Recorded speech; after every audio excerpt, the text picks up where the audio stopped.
me a god. They call me a god. Hello, hello, hello. Welcome to Lake Clan Legends. This is Michael. This is Logan. And this is Todd. And today we're going to take a break from playing D&D, specifically because so far we've only been playing with the three basic books: the Player's Handbook, the Dungeon Master's Guide, and the Monster Manual.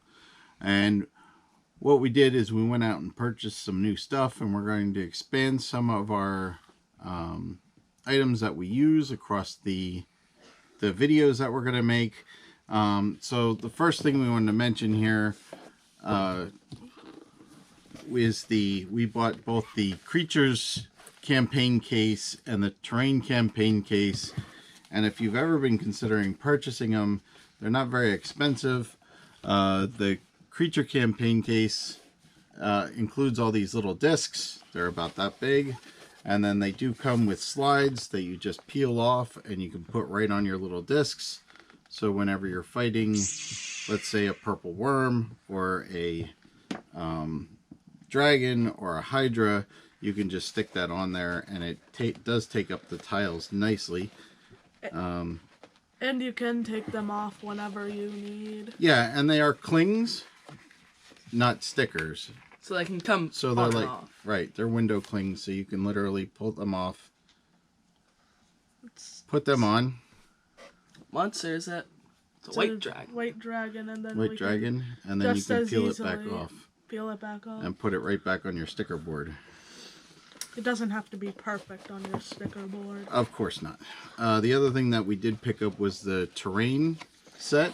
Yeah, and it comes with it comes with like a huge mat. This actually folds outwards, and it's even double-sided.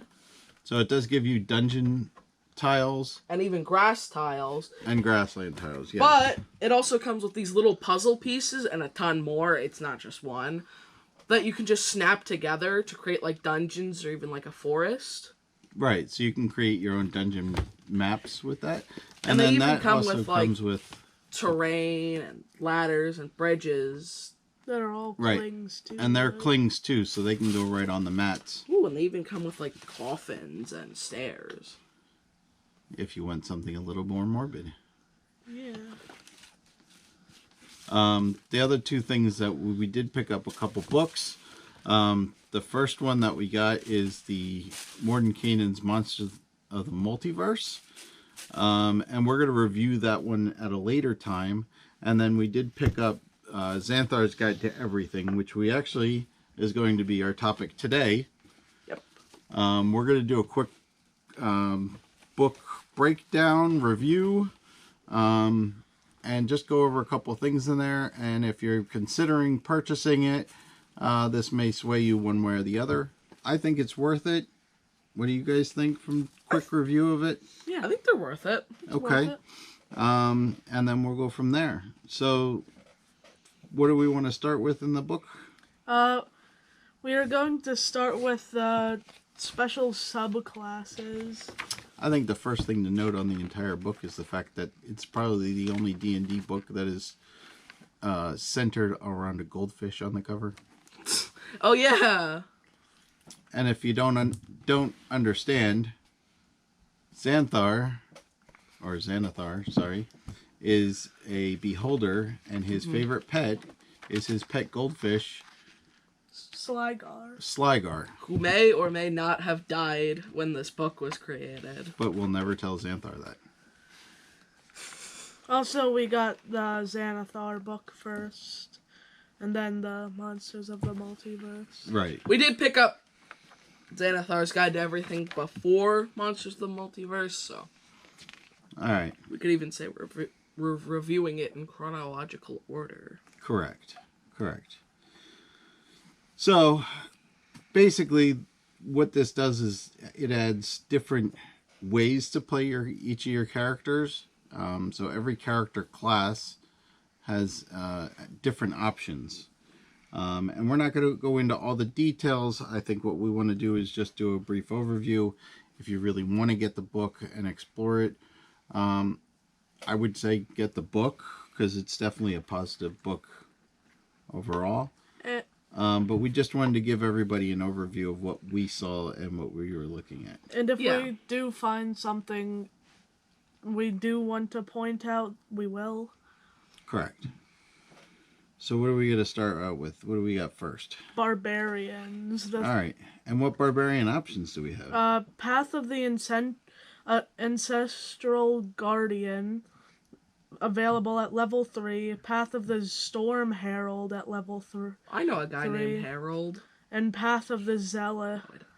And Path of the Zealot at level 3.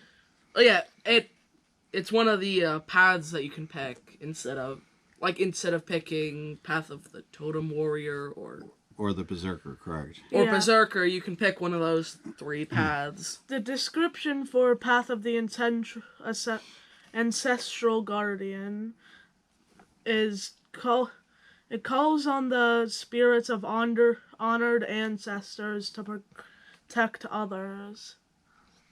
And what did you think by looking at that one? Interesting. Sounds pretty interesting. Sounds pretty cool. I think it's pretty interesting. There's definitely different ways to play it. And of course, I think with all of these, it certainly helps narrow down your character that you want to play. Yeah. Because not all characters, not all barbarians are going to be totem warriors or berserkers. I do like that it certainly gives you different options. The description for the Path of the Storm Herald is filled with a rage that channels the primal magic of the storm. Right. Magic as a barbarian. I don't think it's necessarily so much magic, but it is definitely bringing more of the storm motif, I guess, Ah, shucks. into And the then barbarian. Path of the Zealot's description is fueled by a religious zeal that visits destruction on foes. And I think this one's interesting because you can definitely play more of a religious cult type of barbarian instead of, your barbarian tribesman kind of idea. Like a paladin barbarian? Not exactly. Sorta. Yeah, sort of. Sorta, but paladin's still, different. Next up, we have the Bard Colleges. Okay, and how many Bard colleges does it give us? 3. 3 new options? Yes. Ooh. College of Glamour, College of Swords, and College of Whispers. I would like to go to college to learn about swords. What about whispering?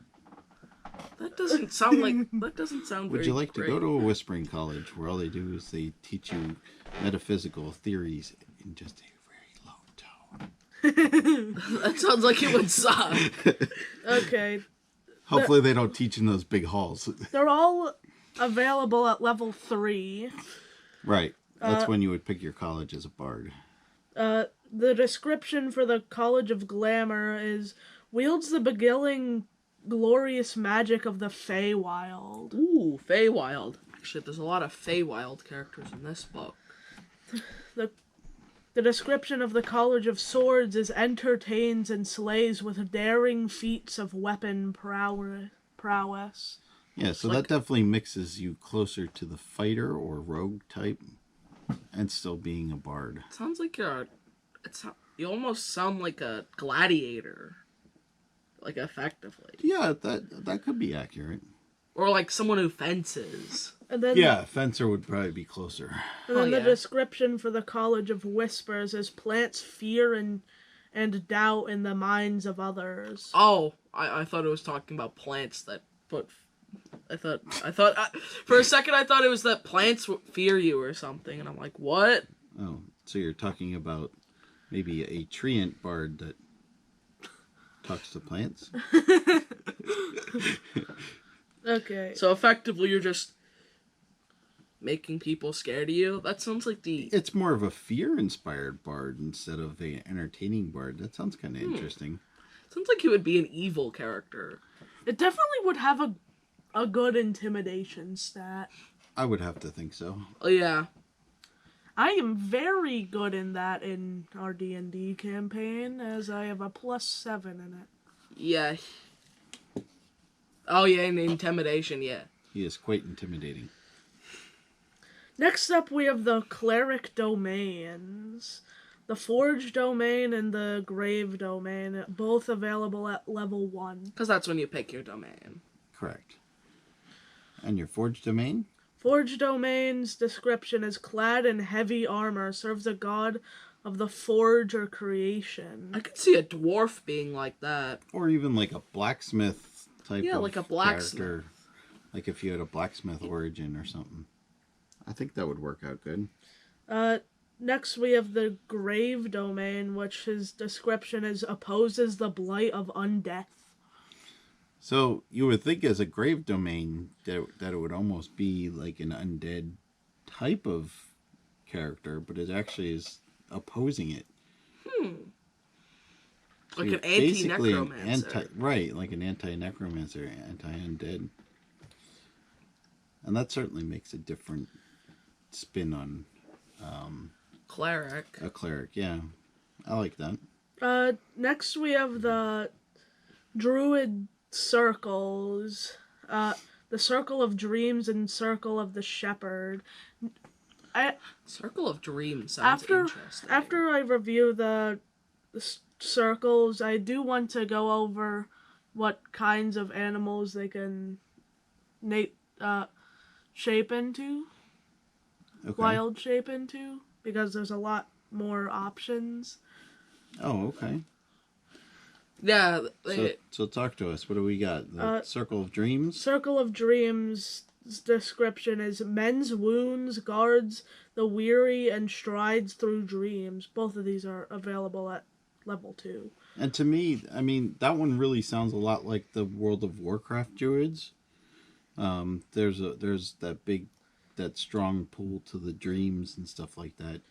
I know you guys really didn't play World of Warcraft, but for anybody that was listening that ever did, that I think it gives us that idea. Not sponsored. Not sponsored. Yeah, not we affiliated. We aren't sponsored with anything. Though, if Blizzard wants to sponsor us, please, we're available.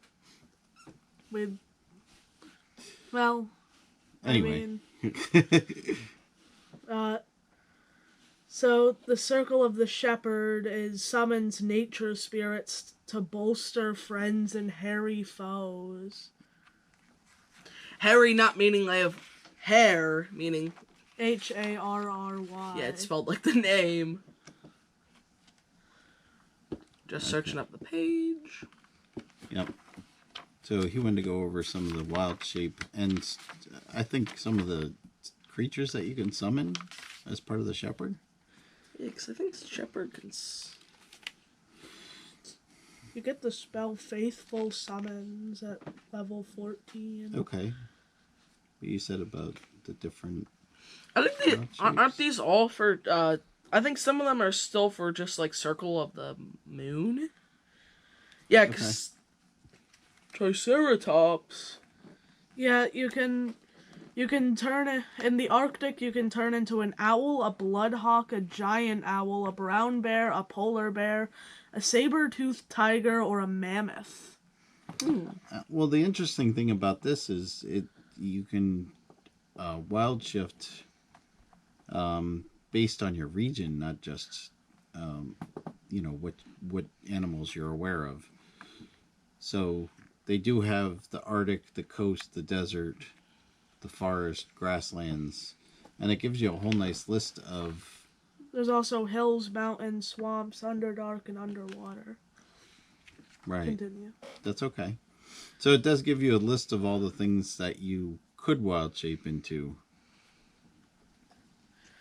In the coast, you can turn into a crab, an eagle, a bloodhawk, a giant crab, a poisonous snake, a surge, a giant lizard, a giant wolf spider, a pterodon, a giant eagle, a giant toad, and a plesiosaurus. Dinosaurs. That includes dinosaurs. Yes. In the desert, you can turn into a cat, a hyena, a jackal, a scorpion, a vulture, a camel, a flying snake, a mule, a poisonous snake, a sturge, a constrictor snake, a giant lizard, a poisonous snake, a giant wolf spider, a giant hyena, a giant spider, a giant toad, a giant vulture, a giant lion. I mean, not a giant lion, just a lion, a giant constrictor snake, or a giant scorpion. You can definitely slow it down if you want to hear them more clearer. I thought you said giant lime for a second. No. And you're like, no, not Not giant. Not a giant lime. You can't play as a giant lime. Oh, I shocked. A giant lion. Though it would be a pretty basic choice. Oh. Sorry, dad joke. In the forest, you can become a baboon, a badger, a cat, a deer, a hyena, an owl, a bloodhawk, a flying snake, a giant rat, a giant weasel, a poisonous snake, a mastiff, a sturge, a boar, a constrictor snake, an elk, a giant badger, a giant bat, giant frog, giant lizard, giant owl, giant poisonous snake, giant wolf spider, finally out of the giants, panther, wolf, ape, black bear, giant wasp, brown bear, dire wolf, giant hyena, giant spider, giant toad, tiger, giant boar, giant constrictor snake, or a giant elk. All I'm going to say is it really necessary for all these giant items? I mean, have you ever seen a giant hyena? More importantly, would you want to? What's the point of a giant toad? Just assume that every animal I say that is like something you can encounter in real life has a giant variant in this. Pretty much. Well, Pretty except much. for cat. Cat is normal cat-sized. A cat. But there's a giant cat, isn't there? There is? Yeah, it's called a panther. Yeah, good. Wow. In the grassland, you can be a cat, a deer, an eagle, a goat, a hyena, a jackal, a vulture, a bloodhawk, a flying snake, a giant weasel, a poisonous snake, a sturge, an axebeak, a boar, an elk, a giant poisonous snake, a giant wolf spider, a panther or leopard, a pterodon, a riding horse, a wolf, a giant goat, a giant wasp, a giant eagle, a giant hyena, a giant vulture, a lion, a tiger, an allosaurus, a giant boar, a giant elk, a rhinoceros, an ankylosaurus, an elephant, or a triceratops. Okay. In the hill, you can become a baboon, an eagle, a goat, a hyena, a raven, a vulture, a bloodhawk, a giant weasel, a mastiff, a mule, a poisonous snake, a sturge, an axebeak, a boar, an elk, a giant owl, a giant wolf spider, a panther or cougar, a wolf, a giant goat, a brown bear, a dire wolf, a giant eagle, a giant hyena, a lion, a giant boar, or a giant elk. In the mountain, you can become an eagle, a goat, a bloodhawk, a sturge, a pterodon, Yes, the P is silent. a giant goat, a giant eagle, a lion, a giant elk, or a saber-toothed tiger. Thought the short ones wouldn't have any giant stuff. Oh no, there are giants in everything. Yes, there is. In the swamp, you can be a rat, a raven, a giant rat, a poisonous snake, a sturge, a constrictor snake, a giant frog, a giant lizard, a giant poisonous snake, a crocodile, a giant spider, a giant toad, a giant constrictor snake, or a giant crocodile. These are all, it's going from least, These are all going Challenge from rating. least challenge rating to into most challenge rating. The most with the most challenge rating you can be, and this 6. is 6, which is the Mammoth. Okay. Because 6 is the highest possible, with the circle of the moon. Gotcha.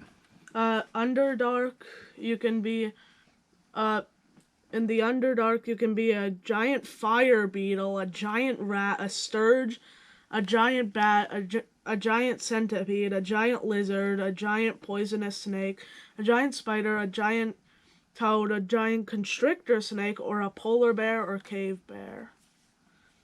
There were only 2 things that weren't giant in that. There's a lot of giants. All right, last thing would be if you're underwater. You can be a quipper, a constrictor snake, a giant seahorse, a reef shark, a giant octopus, a giant constrictor snake, a hunter shark, a plesiosaurus, a killer whale, or a giant shark. Now, would you be surprised if they all had a swim speed? No. They're all underwater. I'm assuming they all have a swim speed. Though your homework for tonight is to find out what a quipper is. A Isn't it quipper? a fish? That's your first choice, is a quipper. Why do I need to figure out what a quipper is? Because I don't know what it is. Oh. I think it lives underwater. I would bet that it's probably underwater, yes. Oh, wait, isn't it a piranha, effectively? I don't know. I think it is. You think it is? Okay, let's go Okay. back to the subclasses. All right, so that's your druid choices. That is some interesting things that we can wild shape into, and that's certainly very handy tool to have if you're playing a druid. If you want to be a fighter, your subclass options are for fighter are an arcane archer, a cavalier, or a samurai. The description for an arcane archer is imbues arrows with a spectacular magic effects. That sounds interesting. Yeah. Imagine adding magic damage to all your arrows. For cavalier, the description is imbues no, that's the wrong one. Defends allies and knocks down enemies, often on horseback. I saw that it gets a lot of advantages when riding on a horse. Imagine you had a druid who just wild shaped into a horse and you just kind of rode on them as a portable horse. That would be a pretty tough horse. It'd be pretty weird, but The description for works. samurai is combines resilience with courtly elegance and mighty strikes. All of these are at level 3. And I've always been a big fan of samurai myself, so that's a subclass that I would be interested in. Okay, so for the monks, it probably has probably the funniest name for one of the subclasses, the Way of the Drunken Master. I mean, I don't think it's funny. You can And kind of just tell what it says. Right. The interesting thing is the drunken master is not just that they guzzle beer and try to fight their way out of problems. They act drunk. Right. Drunken master is actually a skill set, a martial arts style where you actually your movements appear like you're drunk, Even though you're not. even though you're not. To deceive? And that's exactly it. You not only do you deceive, but your emotions are erratic. And So it's hard to counter a drunken master. they're unpredictable. Right. Oh, yeah, that's exactly. So, not to get the wrong idea, but, drunken master is a very interesting martial arts style. Yep. It's not like they're good at fighting when drunk. There's also Way of the Kensei and Way of the Sun Soul. Okay. The description for Way of the Drunken Master is confounds foes through martial arts tradition inspired by the swaying of a drunkard. Which, all of these are available at level 3. There are Correct. different ways. Way of the Kensei's description is channels ki through a set of mastered weapons. Okay. So I'm going to fix you on this one because it's way of the Kensai, Kensei. and it channels ki. Ki? Key. What did I say? Kai. Oh. That's okay. You didn't know. It's okay. And that's another Japanese style. Yes. So again, I'm a big fan of Japanese fighting styles. I was always a big samurai ninja, and the Kensai is definitely something that falls in that same realm. Those in the Oriental fighting. So that's an interesting one. I would probably go that way for a monk because again, I like that background style. Channel's key, right? Yeah. In the Way of the Sun Soul, the description is transforms ki into bursts of fire and searing bolts of light. And that one looks pretty interesting too. To be honest, I have to read that one a little better. Do you want to look through the Way of the Kensai? No, that's okay. Like I said, I'd really like to kind of just keep moving on some of these, and we'll just like really dump down on the ones that we're interested in. Yeah, because the druid transformations did take a chunk of time. That's okay. Yeah. What about what's next? The paladin. Paladin. It includes 2 different oaths: the Oath of Conquest and the Oath of Redemption. All right. What does the Oath of Conquest give you? Or described as? Sorry. Strikes terror in enemies and crushes the forces of chaos. A lot of fear-based ones. Well, I mean, there's been 2 fear-based ones, but still to have a fear-based paladin, a fear-based bard's pretty cool. And then the description for the Oath of Redemption is offers redemption to the worthy and destruction to those who refuse mercy or righteousness. Oh, so like, effectively, if you're a good person, you'll be treated properly by them? Right. Basically. Right. But if you're a bad person, they kind of just beat you up. Yeah, kind of. Also, the idea is they want to try and redeem the souls that are redeemable and vanquish the ones that are not. That's actually pretty cool. I also want to mention that this book includes a lot of funny notes from the Xanathar. Right. So if you like jokes, then yeah, there's a lot of those hidden jokes in here. Yeah, and I think there's a whole bunch of hidden jokes in a lot of these.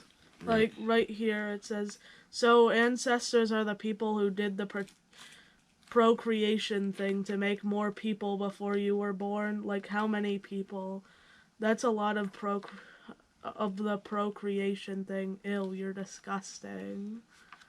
Right. Well, that kind of needs to happen in order for us to be alive. I think Xanathar would prefer not to have had that happen. Well, yeah, obviously. All right. That was the Paladins. So what do we got next? Rangers? Rangers gives us the Gloomstalker, the Horizon Walker, and the Monster Slayer. Okay. And I know from some stuff online that the Gloomstalker's kind of popular. And what is that description? Unafraid of the dark, relentlessly stalks and ambushes foes. Kind of like a rogue, even. Kind of. Yeah, kind of like a hiding in the shadows and attacking. Yeah, so kind of like a rogue. The description for the Horizon Walker is finds portals to other worlds and channels planar magic. Planar magic. So like a multiversal. It's like a planeswalker. It's somebody that would a ranger that would go be from plane to plane. And do their things. Fight their enemies. It feels like that would like really change up a D&D campaign. It could. There's definitely different types of campaigns. I mean, most of the ones that you've played so far have been all one world, one area. I mean, even in the campaign that we're playing, we haven't even left the region that we're in yet. I mean, yeah, we've gone to like we started in one place, went to another place, came back to that same place, and then went back to the town again. And now we're back. And now you're back at the manor house. So really, you've only really gone to 2 places. Now, that doesn't mean a lot hasn't happened, but... I mean, Right. the Dark Pines is kind of a place we took a while in. Right, but that was just traveling from one place to the other. It's more like the filler between the But action. actually, when it comes to Dungeons and Dragons, and this is something that you guys should be aware of at some point, is there are different realms to play in. So, like, there's the Forgotten Realms world. There's Dragonlance. There's, I mean, we used to play in Dark Souls, or Dark Sun, which was all desert. It was almost like Dune, kind of. Yeah. But more fantasy D&D, not all the sci-fi, Okay. Remember, not sponsored. not sponsored, not affiliated.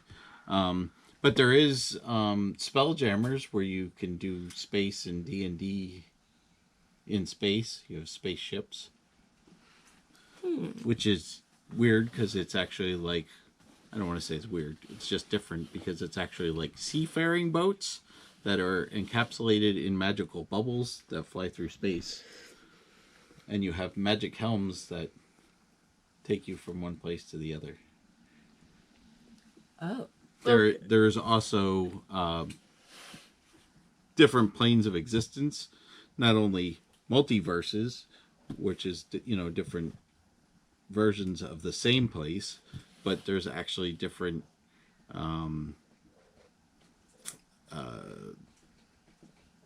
planar regions. Oh, yeah, like the fire plane, water plane, Right. airplane, Well, earth plane. Airplane. Airplanes. Right. Those are the Like elemental planes. Like right? where each of the Genasis come from. Right, where each of the Genasis come from. But there's also, like, the Abyss, where all the demons come from. And there's, like Asgard and, Feywild. Feywild. You know about Feywild. And, different planes of existence like that. And when you do something in the outer planes, you can actually travel from one to the other. And there's a central town that I'm not remembering the name of that's got all kinds of portals. But I'm sure if you know it and would like to put it in the comments, we'd appreciate it so that I can remember what it is. Next up, we have the Monster Slayer, and its description is hunts down creatures of the night and wielders of grim magic. And this kind of focuses on your favorite enemy, I think, more than anything. Yeah. Part of the Ranger class. Ooh, yes. Don't you think? Yeah. Okay.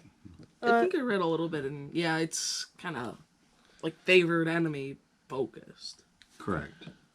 They must have really liked the rogue because they gave it 4 subclasses. Oh, there's 4 subclasses? I mean, one of them's Inquisitive, Mastermind, Scout, and Swashbuckler. Scout and Swashbuckler just sound like regular things. Scout is more like an army scout. Oh. Like a military scout. Like you would go, that more akin to like a ranger. So like you would be able to go out and track in the woods and stuff like that. And Inquisitive's description is roots out secrets akin to a masterful detective. so think of Batman, Sherlock Holmes. Okay. A lot more skills than necessarily fighting. Mastermind's description is a master tactician manipulates others. Again, this is another one that really focuses on the skill set of a rogue more than the combat ability. So think about somebody that would have a good persuasion, a good sleight of hand, that kind of thing. Apparently a lot of stuff unlocks stuff at level 3. Well, yeah, that's when you get most of your subclasses. yeah. And some of them are level 2 because, like, wizard and... Because it's barbarian to...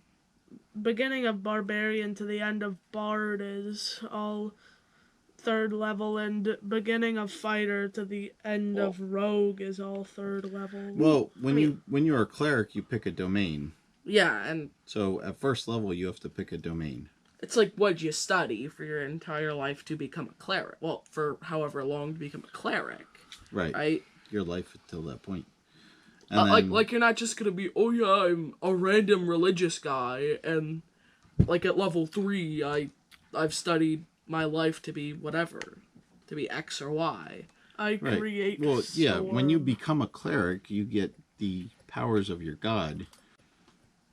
You're not like, oh yeah, I practice like X god, and then at level 3 I get the powers of a god. Right. So, So, continuing on. Scout's description is combined stealth with a knack for survival. right. Like I said, this is more of your scout for an army or something like that, or scout for, whatever king or lord that you serve. You scout out other territories, try to find new things. So you are more of a survival-based, woodsy type of rogue. The description for swashbuckler is delivers deadly strikes with speed and panache. And panache, yes. Yeah. And you know what a swashbuckler is, right? Think of Pirate? pirates. Pirates are swashbucklers. Also, the Three Musketeers. They're considered swashbucklers. Right? Anything else? Anything else you want to add to rogues before we go on? That's Pirate. that's Yes, all. you guys have been kind of enthralled by pirates lately, so that might be a good class for one of you guys. Yeah. Next up, we have the sorcerers. The sorcerer subclasses, which is divine soul, shadow magic, and storm sorcery. And that gives you a different, they all give you a different choices other than wild magic, and I suddenly blanked on the other one. But, so, again, this is one that you pick on first level. This is essentially the source of your power, right? Kind of like a cleric with their domain, or a warlock with its patron. Yeah.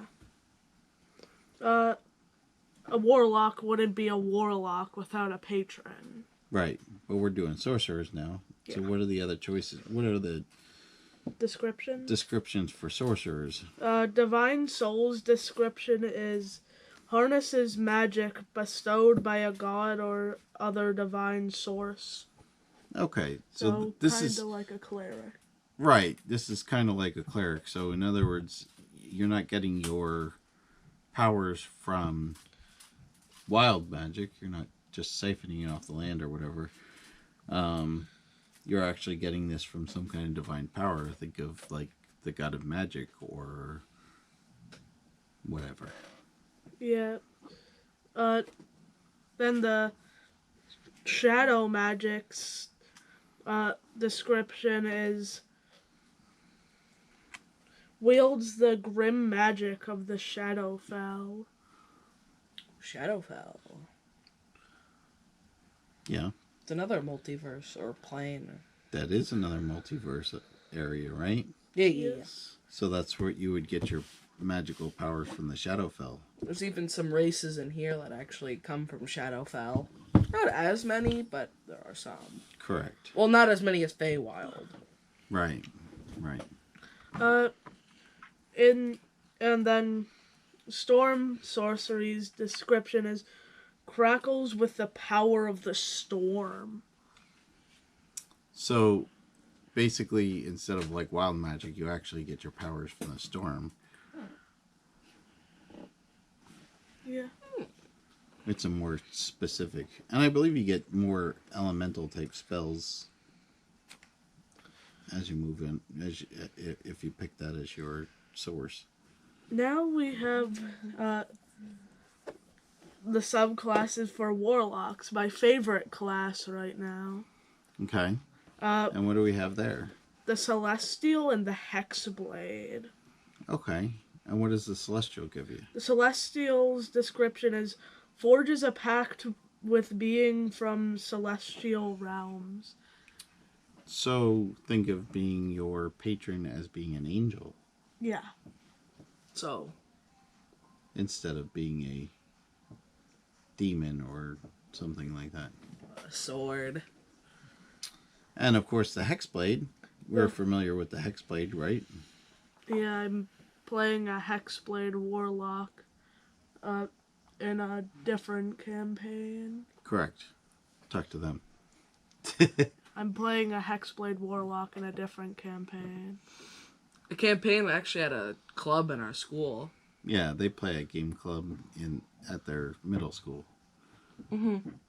So you currently have what, 5 Dragonborn characters? Four. We have a group of 7, and a majority are Dragonborn. 4 Correct. of them are Dragonborn. And we have a gnome, a tiefling, and a elf? Can you guess who's the tiefling? Him. The Warlock. Yes. And he's the gnome. He's short. That felt unnecessary. I know. I know. And then the Hexblade serves a shadowy entity that bestows dread curses. And what's so special about the Hexblade? You get a weapon that you can curse enemies with if you hit them with it. Very nice. I've also heard a lot of tactics with it by like killing somebody and then opening a door from the inside as they're a ghost, kind of. Right. So the Hexblade is another one that seems to be very popular online. And then they just get revived. So By if a you do want the rules for the Hexblade, it is available in the Xanathar's book. Another reason to pick it up. Now they just get revived. And the last one that we have. Wizards only subclass is war magic. Okay, so to be fair, Wizards are the only ones that have 8 subclasses in the normal book. Yeah. But they're all different. Right. They're all... basically, they're each kind of spell. Right. So this one, if you want to give us the description there. The description is mixes evocation and abjuration magic to dominate the battlefield. Right. So what that is, evocation, of course, is your fireballs, your lightning bolts. Elemental magic. Your, right, acid arrows, your whatever. And like- abjuration is all your armors, your mage armors, your shields, your protection from arrows, your protection from whatever. So it gives... war magic's both defense and offense. Correct. So that definitely is an interesting subclass. But I don't know that I've actually heard too many people that play it. But I am interested, and I'm going to take a good look at it. This book does also include a bunch of spells and a lot of stuff for the dungeon master. Yeah, so... Whole if bunch you of don't mind. tools and... Well, we did want to do just a quick overview of all those things. The subclasses. The other thing that I did want to mention that's in here is... as far as... There's a lot of Dungeon Master stuff in here. A lot. It's a very nice source book. For different things that you want to do, including things you can do during downtime. What happens if you don't take a long rest for a very long time? Yeah. Some of the effects. Falling, waking up. Right. It also has, your a guide to availability of purchasing magic items. The price of magic and how you items. want to buy and sell them. more information on creating or crafting magic items. There's There's also crime. So if you want to play like a bunch of rogues and you're going to go, plundering houses, what you could do, random encounters involved with that. They also have Gambling. I'm sorry, go ahead. they also have a list of names at the back of the book, like a whole bunch of names. They do have an incredible list of names in the back of the book. Even like children. Based on race. So all your different races as far as dragonborns and elves, dwarves, humans, and of course they break down humans into Like French. regional names. So like French English, Spanish. Chinese even. Even some places in like Nordic. there's like Africa.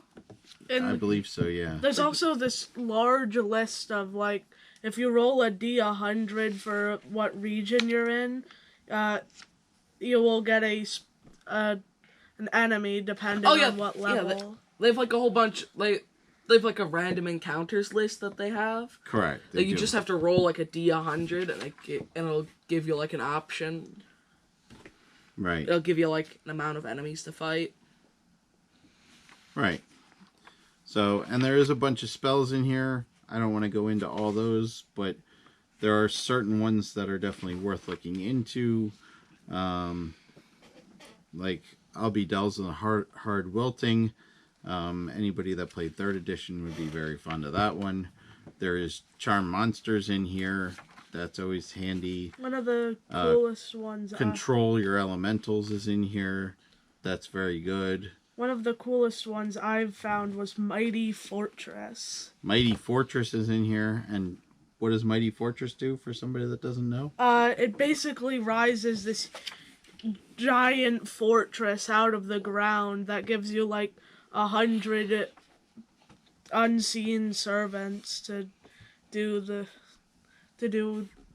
stuff for you. Right. You get like 100 servants to just follow you around. And it is the low price of a diamond worth 500 gold. Sounds or reasonable. more. Or can't you also just use a like this stinker skull? yeah, Can't you use like a focus item arcane instead? focus? I don't know that you can for something like that because it's very specific. Okay. We'll definitely have to research that. Yeah. So, yeah, but there's a lot of interesting things in here as far as the spells, and then again, like your shape water, that's a handy one that's in here. Soul Cage. I actually took the spell Mind Spike. There's a lot of summoning spells. There's Create Homunculus or Summon Lesser Demons. I like Summon Greater Demon because it's basically Find Familiar but with a demon. Right. Is it really? Pretty much.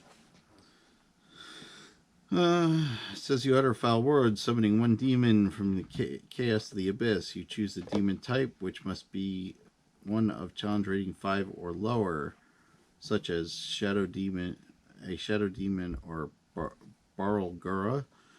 The demon appears in an unoccupied space. Roll initiative for the demon, which has its own turns. Just like the other conjures. The only issue is that it only lasts an hour. I was going to say, it doesn't last all that long. So you have a demon for an hour.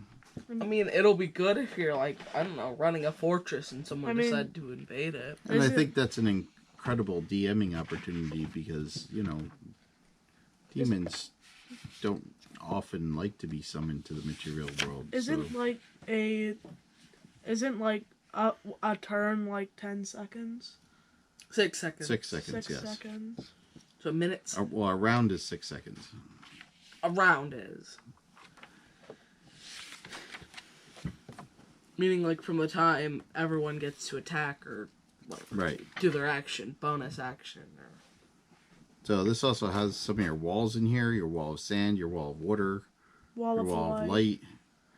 of light. Which expands upon the For water. all your evocation specialists. And then when you get into, there's some variant rules in here which you don't want to go over, and of course then the names lists. There's a lot of them. There's a lot of them. There's Pages. Just to, well, let's look. So it goes from 175 all the way to the end, which is to 192. 192. So there's almost 75 to 92. 17 pages worth of just name choices. Yeah. And if you want to see, And they're not even, like, spaced out. those are all the names on one page. That's a lot of names. And you can also roll a D100 to figure out. So, and again, what this you is, on this page alone is Polynesian names, male, female, Roman names, male and female, Slavic names, male and female. want. For some No, I reason, mean- there's only elf child and elf adult. There's elf male. Also, there are images, so it's not like every page is jam-packed. But But there's a there's lot still of a names in there. lot. There's no actual human children names. Well, that's because humans Yeah, humans don't, like, change their names get when a they new get name. adults. Yeah. Yeah, elves do. You know, I mean, some children do because you start out as Mikey and then turn into Michael, Yeah. even though your name is actually Michael.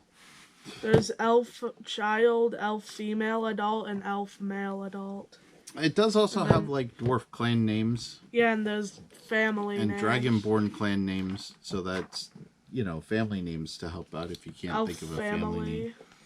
Elf family. Halfling family. Right. Gnome Well, clan. here's a good question.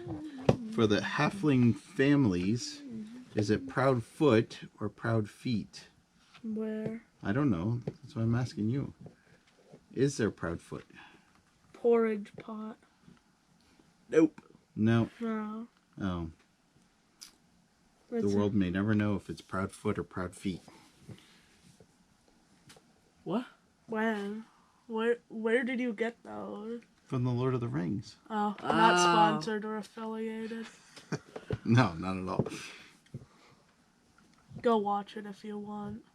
I mean, D&D is based off of, like, heavily based off of Lord of the Rings. Yes, D&D is very Tolkien-esque. I There's mean, a porridge halfling pot. was originally called a hobbit. Well, It was there's changed because of copyright. there's Littlefoot. Oh, there's Littlefoot. But not Little Feet. No. Okay. So I would assume Proudfoot would be in the same category. Tenpenny. I don't know, that just sounds weird. Warm water underfoot. All right. So what do you think in general as far as the book? Do you want to give Michael, do you want to give your opinion, then we'll move on to Logan? I really like it. I just noticed that one of the halfling family names is Tall Fellow. That is very ironic. Somewhat, yes. But what's your opinion on it? What's your opinion on the book? I like the book very much. Are you interested in any of the subclasses that are in here other than Hexblade? Yes.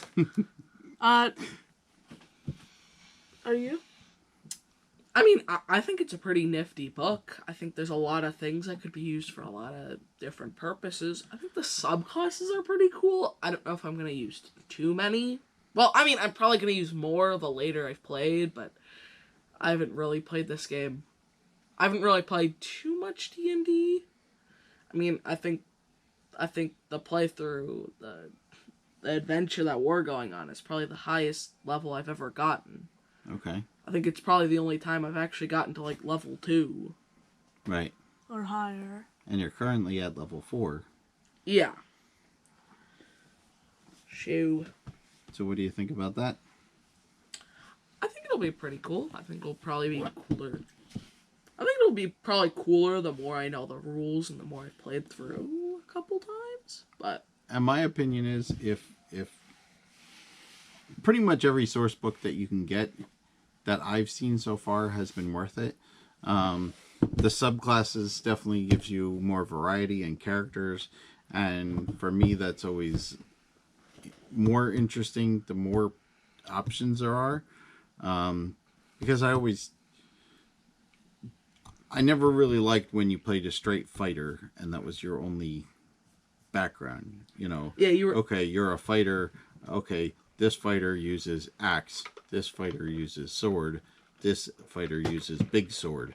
This And, fighter uses sword on horse. Right. I mean, So that's, I do like that the different subclasses and what they bring to the table is definitely worth it. yeah, I like how they mix them up a little bit.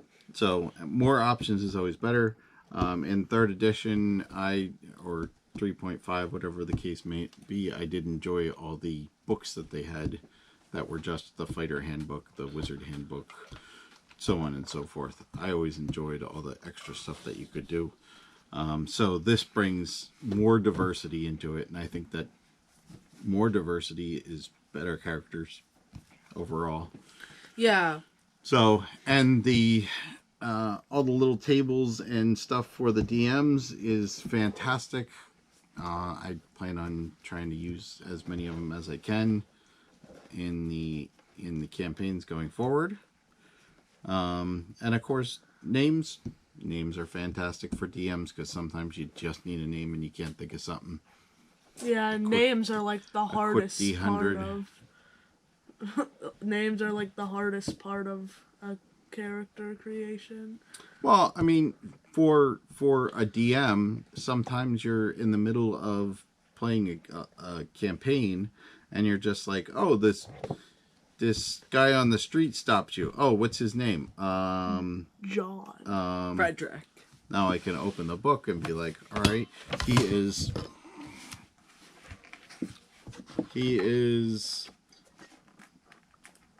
Sure, I can't open to the right page. Roll your dice. His name is, of course I opened to French, but he is Louis Rudolph. Just by a die roll, you suddenly have a name. So that is handy, a handy tool to have. So my recommendation is, if you have the money, go out and buy the book. It's definitely worth it. If you want me to review any other, if you want to go deeper in any other classes, leave a comment. I will definitely make sure that we will inform you more about the class you are interested in. But And the other thing, I'd probably if you pick really want to leave a comment, if you're interested in like reviews of this, we could actually do just deep dives into each character class. Yeah. If Yeah. that's something that you're interested in, put a comment in underneath the video and let us know what you want. If it's something that you want to hear about, if you want to hear our opinions. Michael's obviously the warlock expert in our group. I love warlocks. Logan is kind of moves around between different things. He likes druid. He does like druids. I like when I can fight stuff and beat up stuff with my fists or weapons. I'm a big fan of whatever. Typically, I like playing mages, or wizards, sorcerers, the more magical classes. So I would definitely do a review on some of the magic classes and go over that if that's something that you're interested. So you were saying, Logan? I was gonna say, make sure to stop by next week. We have, Yeah, we can do it next week. we could do it next week. We're gonna be reviewing our other book. This will have a lot of character choices, well, a lot of race choices, actually. So it can definitely mix up a lot of your characters to be more unique. But Sounds good. stay in tune. So stay tuned next week for Mordenkainen's Monsters of the Multiverse. And that's about it for me. Yep. Me too, so see you next time. Make sure to like, subscribe, and hit that notification bell. And I'd recommend dropping a comment about anything we've either said throughout the story or just anything in general. Shoo. Goodbye. Yep. Thanks for watching. Tune in next time. They call me a god.